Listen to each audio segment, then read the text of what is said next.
कोसी, बिहार का शोक।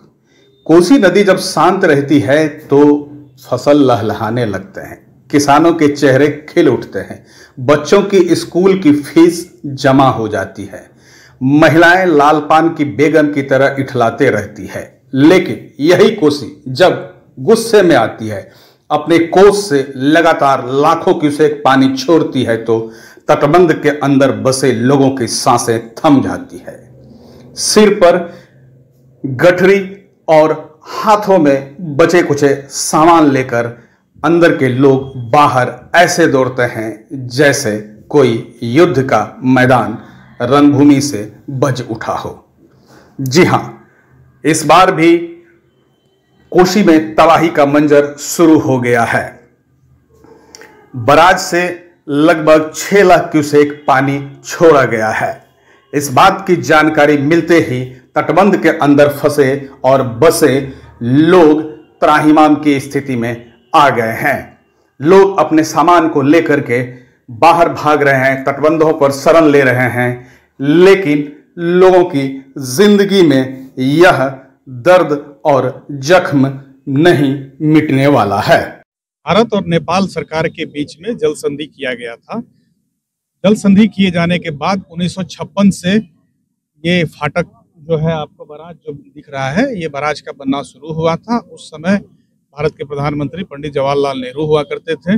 उन्हीं के समय में नेपाल के राजा के साथ जल संधि हुई थी और उसके बाद बराज का बनना शुरू हुआ था, जो लगभग 9 साल करीब में ये बनकर तैयार हो गया। और उसके बाद से ये बराज यहीं पर अनवरत काम कर रहा है। हालांकि कई बार इस बात की चर्चा भी उठते रही है कि बराज की आयु 50 साल थी, वो 50 साल पूरी हो गई है, उससे एक्सीड चल रहा है, बराज पे दबाव भी बन सकता है। लेकिन अभी तक ये बराज यहाँ पर सुरक्षित है। समय समय पर इसकी जो छोटी मोटी मरम्मत का काम होता है वो भी कराया जाता है।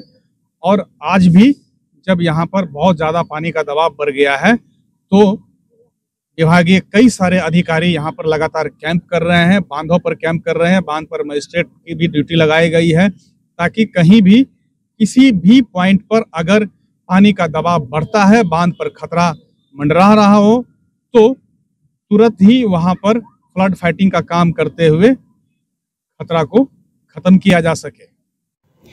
आइए जानते हैं कोसी बराज बनने से लेकर अब तक तटबंधों की कितनी बार सुरक्षा में चूक हुई, तटबंध टूटे, मरम्मत हुए, लोगों के क्या दर्द हैं। आने वाले वर्षों में कोसी में बाढ़ की समस्या और गंभीर हो सकती है। नेपाल से आने वाले पानी को नियंत्रण करने के लिए नेपाल के भीमनगर में जिस बैरेज का निर्माण 60 के दशक में किया गया, उसकी आयु 30 साल ही थी। आयु सीमा समाप्त कर चुके बैरेज से अब 5 लाख मात्र डिस्चार्ज आने पर ओवरफ्लो होने लगता है, जबकि इसके का जो निर्माण किया गया था उसमें इसका डिजाइन 9 लाख क्यूसेक पानी के जलग्रहण क्षमता पर किया गया था। ऐसी परिस्थिति में अगर दूसरा बैरेज का कोई विकल्प नहीं है और अब अगर पानी का डिस्चार्ज बढ़ा नेपाल के तराई क्षेत्र में या फिर जलग्रहण क्षेत्रों में अत्यधिक बारिश होती है तो फिर सारे इंजीनियर के हाथ पांव फूलने लगते हैं, जो कैसे बैरेज को बचाया जाए, कैसे बांध को सुरक्षित किया जाए। दूसरी बड़ी समस्या यह है जो बांध की ऊंचाई तो हर बढ़ा दी जाती है सरकारों के द्वारा, लेकिन दोनों बांध के बीच जो नदी का पेट है उसमें जो सिल्ट 15 से 20 फीट जमा हो चुका है उसे आज तक हटाया नहीं गया है। तो यानी नदी की गहराई नहीं बढ़ती है और बांध की ऊंचाई बढ़ जाती है।